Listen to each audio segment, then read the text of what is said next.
నిత్య కళ్యాణం పచ్చతోరణంగా విరాజిల్లుతున్న తిరుమల శ్రీవారి సన్నిధిలో తెప్పోత్సవాలు నిర్వహించేందుకు టీటీడీ అన్ని ఏర్పాట్లను చేస్తోంది. ఈ నెల 26 నుండి మార్చి 2వ తేదీ వరకు జరిగే ఈ తెప్పోత్సవాలను అంగరంగ వైభవంగా నిర్మించేందుకు పక్కా ప్రణాళికను సిద్ధం చేసింది.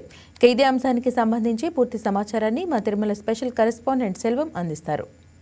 నిత్య కళ్యాణం పచ్చతోరణంగా విరాజిల్లుతున్న తిరుమల శ్రీవారి సన్నిధిలో తెప్పోత్సవాలు నిర్వహించేందుకు కూడా టీటీడీ ఏర్పాట్లు చేపట్టినటువంటి పరిస్థితి.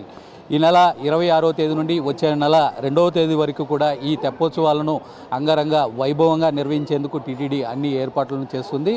దీంట్లో ప్రధానంగా చూసుకుంటే మొదటి రోజు కృతాయుధానికి సంబంధించి రాముడు, లక్ష్మణుడు, అదేవిధంగా సీత, హనుమంతదేవి కూడా ఈ తెప్పలపైన వేటాయించి అనంతరం కూడా ఈ పుష్కరిణిలో కూడా 3 ప్రదర్శనలు గావించి భక్తులను కూడా కనువిందు చేయనున్నారు.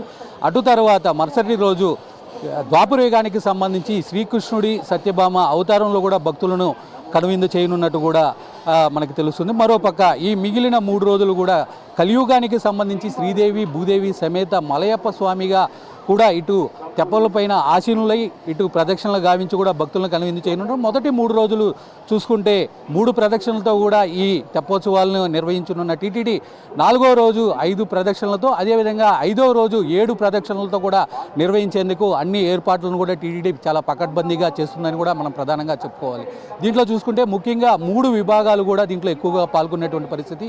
ఒకటి ఇంజనీరింగ్, మరొకటి విద్యుత్ శాఖ, అదేవిధంగా 3వది ఇరిగేషన్ డిపార్ట్మెంట్ సంబంధించి కూడా దీంట్లో పక్కా ప్రణాళికతో కూడా ఈ తెప్పోత్సవాలను కూడా నిర్వహించేందుకు పకడ్బందీగా కూడా ఏర్పాట్లు చేస్తున్నటువంటి పరిస్థితి. దీనికి సంబంధించి చూసుకుంటే ఈ నెల 23వ తేదీ కూడా ట్రయల్ రన్ నిర్వహించి లోటుపాట్లను గుర్తించి అదేవిధంగా దానికి మరిన్ని మరమ్మతులు ఏదైనా చేయాల్సి ఉంటే కూడా ఆ నిర్ణయాలను తీసుకునే విధంగా కూడా టీటీడీ అడుగులేస్తుందని కూడా మనం ప్రధానంగా చెప్పుకోవాలి. ఇంకొక పక్క చూసుకుంటే ఈ తెప్పోత్సవాల కారణంగా కూడా ఈ నెల 25వ తేదీ నుంచి కూడా వచ్చే నెల 5వ తేదీ వరకు కూడా ఈ పుష్కరిణిలో కూడా భక్తులను అనుమతించము అని చెప్పి కూడా టీటీడీ ఒక ప్రకటన చేసింది. భక్తులు కూడా ఆ పుష్కరిణిలో స్నానాలు చేయాలన్నటువంటి భక్తులు బయట ట్యాపులు ఉంటాయి, ఆ ట్యాపుల ద్వారా కూడా స్నానం ఆచరించి అంటే పుష్కరిణి నీళ్ళు అక్కడ ట్యాప్లోకి విడుదల చేస్తాం. అనంతరం దాన్ని కూడా ఇటు భక్తులు స్నానం ఆచరించి స్వామివారి దర్శనానికి వెళ్ళాలని కూడా ఇటు టీటీడీ అయితే సూచిస్తున్నటువంటి పరిస్థితి.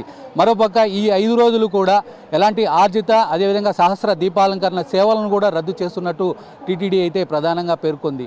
అంటే టీటీడీ ముఖ్యంగా సూచించే సలహాలు కావచ్చు, సూచనలు కావచ్చు, దీన్ని పటిష్టంగా తీసుకొని కూడా ఇటు ఈ తెప్పోత్సవాల్లో కూడా పాల్గొనాలని కూడా టీటీడీ ప్రధానంగా చెప్తున్నటువంటి పరిస్థితి.